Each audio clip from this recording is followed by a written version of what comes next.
So Cassie is in big trouble, guys, with Clayton Howard, because the judge has approved that Cassie can be served and it doesn't have to be in person, because basically she's been avoiding, with all the addresses that Clayton is finding to come for Cassie, it looks like nobody is present at these locations, so Clayton cannot find her in any way, shape or form. I find it to be confusing because he was in the Netflix documentary and he stated multiple times that Diddy instructed her to do these things in the freak-offs. So you, as the worker hired, why are you so hell-bent on coming for Cassie and not for Diddy?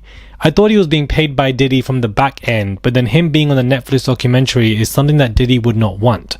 So I'm not really sure what this man is really after, but something tells me that, you know, if this man is going to succeed in any way, I do believe that there could be other people coming for Cassie as well. Hey guys, it's Muradi daily and consistent content. Let's get straight into this video. Before we dive deep into the Cassie stuff, I was at Tim Westwood's hearing today.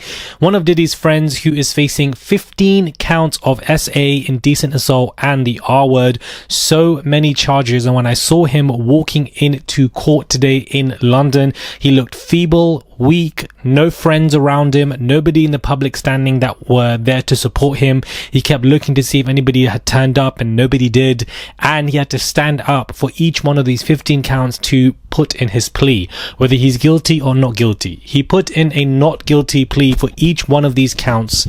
His bail was granted and his trial is going to begin, we thought December next year, but it's going to be mid-January 2027. So this is going to be one for the books, because he's a huge DJ in the UK, very corrupt, mind you, great friends with Diddy, was kind of the key holder to a lot of access industry events, and whenever Diddy was around, he would give Diddy that key to do whatever he pleased or wanted. From what it seems, they had that friendship. So we're going to see what this trial is going to do. He looked a mess, a walking corpse, guys. A 70-year-old man, a walking corpse, trying to act like he's 20, doing a hot mess. I don't think his passport was rescinded, so he probably will fly back to Nigeria. God knows why he's even there. But I wanted to give that update to open this video, that I attended his hearing today, a pre-trial hearing, and it is very important. Now, back to this Cassie news.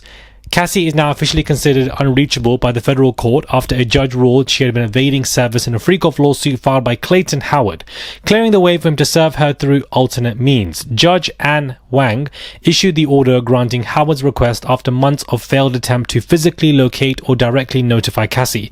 The ruling came after Howard demonstrated what the court called reasonable diligence, detailing 9 failed service attempts at 3 addresses in New York and Connecticut, as well as an outreach to Douglas Wigdor, who declined to accept any service for her.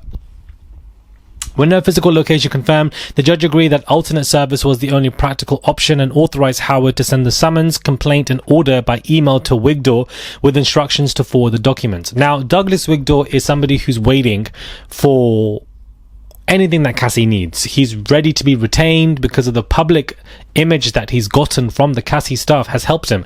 He's always been a successful lawyer, but taking on the Diddy stuff and starting all of this is a huge thing to have on your head to be a successful lawyer. So whenever she needs him to be retained, Douglas Wigdor will be there, and I believe that he will smack down Clayton Howard and his frivolous nonsense that he's trying to do.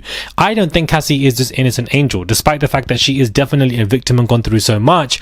I also don't believe that she is this innocent angel as well. She could have done things that were wrong, but under the guise of Diddy, the main villain, this egotistical maniac who is the main one that you should be coming for. I don't know why you're so hell-bent on Cassie. Like, I don't understand. I honestly don't get it, guys. I don't get it. Now, 50 Cent, guys, had revealed that he sat down with ABC for a Diddy documentary interview only for the reason that ABC airs in prison, so that Diddy would be able to watch this interview of him being interviewed by ABC. Such a level of pettiness that he is showing again, and I just find it so funny.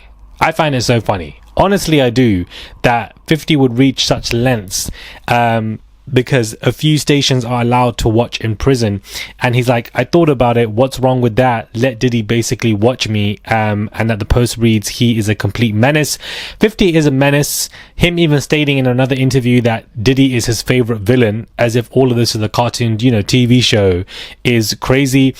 I do feel like if the tables turned, Diddy would do everything in his power to make sure 50 Cent goes through hell, but I don't think the tables will turn because Diddy is currently stuck in jail. Gene Deal is responding to everything going on with the documentary, and his thoughts are going viral, and he is confused about Misa. He responds to Misa when, she accused him of spreading false information that Justin Combs' father was not Diddy, it's actually Wolf, Diddy's security guard. And he responded by stating that, I wasn't trying to disregard you, spread rumors. I was trying to protect you. From there on, he argued that it was never his responsibility to deny the rumors that Anthony Wolf Jones was allegedly Justin's real father. For you to go and try to snake that whole situation and saying, I'm the reason why you're being harassed. No, your ex Diddy is the reason why you're being harassed. Misa is mad at me and upset with me because I didn't clarify that. It wasn't for me to clarify, Misa. I ain't harassed you, not one time. I think harassment is a very strong word, and I don't think Gene Deal was harassing Misa. I think all of this social media madness that is happening to Misa or Justin is because of their father, is because of the ex. And so it's again not holding Diddy accountable but making excuses because Diddy has the net worth to fund their lifestyles, and therefore they need that money because they are dependable on somebody like him. To be dependable on anybody around you is very dangerous because then you end up being biased and a yes man to them in your adulthood life, and that is something that you should not be promising on yourself. He continues to state that Kirk Burroughs and Diddy were actually lovers, and to have that image in my mind is an image that I do not want in my mind. Please understand this. I do not want to imagine Kirk Burroughs and Diddy in bed together. It's something that is very unsettling. One could argue that this possibly could be true because Kirk Burroughs had worked for Diddy for a very long time and knows the ins and outs and did very well in that documentary. So perhaps, there is some kind of scorned lover in there. I doubt it, to be honest with you, because I do feel like Gene isn't always correct with what he states, but he's come out with this allegation that and that Diddy and Kirk Burroughs, not Diddy and 50, Diddy and Kirk Burroughs actually had romantic situations going on, were lovers for quite a while until things went left. But Kirk Burroughs stated that he was told to change certain contracts and do things that were quite corrupt, and he refused to do so, and that is why he was let go. So two different stories. I'm leaning more towards Kirk Burroughs because he speaks more with conviction, and I feel like Gene Deal has been breaking his silence for the past 50 years about all of this that's going on. So right now I'm leaning towards Kirk Burroughs, but you never really know. If he was lovers with any one of these people, ain't none of my business. Don't really care. I don't really give a damn about what Diddy is doing when it comes to gay activities with other men. I don't really give a damn. The issue isn't you being gay. The issue is you doing things to men and women against their consent. Why it's so hard for people to understand this? It's just people are just dumb. Very similar to how people are now believing Diddy being a menace because a man had to come forward and create this documentary when Cassie was right there with the lawsuit. Cassie was right there with the video that leaked of her being beaten up, and people still didn't believe her. People still dragged her because they need a man to understand this conversation, which just means that you're dumb. If you need a man to deliver a message about another man being abusive and not women, you are dumb. Like, you have a low intellect, you have a very low IQ, you are stupid. Like, you're an idiot. That's really how a message like this should be delivered. No soft cushioning. You are actually stupid. If you actually need another man to inform you that what this man is doing to women and girls is really bad and to other boys and men is bad, you're just stupid. You can't figure that out for yourself based on what people are stating, lawsuits and video footage and etc.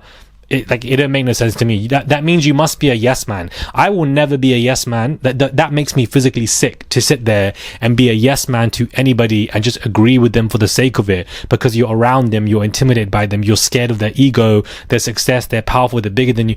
Ain't no way. Do you understand? If I'm the only person in that room that's disagreeing with everybody, then that's fine, because I have peace with the fact that I feel a certain different type of way and I will voice that concern and I'm not going to be afraid. You ain't going to check me. You ain't going to make me be a yes man for you, because that's basically what you believe, and therefore I have to go in accordance to it, despite the fact that I feel different. Like, where's your dignity to even question? It could be something so small, something so big. When you're having a conversation with people, it's important you voice your own concerns. You're not just a yes man agreeing to everything that everybody is saying around you. Then, you know, you need to really just check yourself. Because then you're going to be a yes man at work. You're going to be a yes man with your friend. You're going to be a yes man with everybody. And that's not how it should be. Really that simple. Subscribe to the channel, guys. Comment down below. Give this video a thumbs up. I would appreciate it. It's just one click to subscribe. That's all you guys have to do. It goes a long way. Please click that button because it's every day fresh content on my channel 24/7. So it goes a long way if you click that button and subscribe. And I'll catch you guys soon for another video.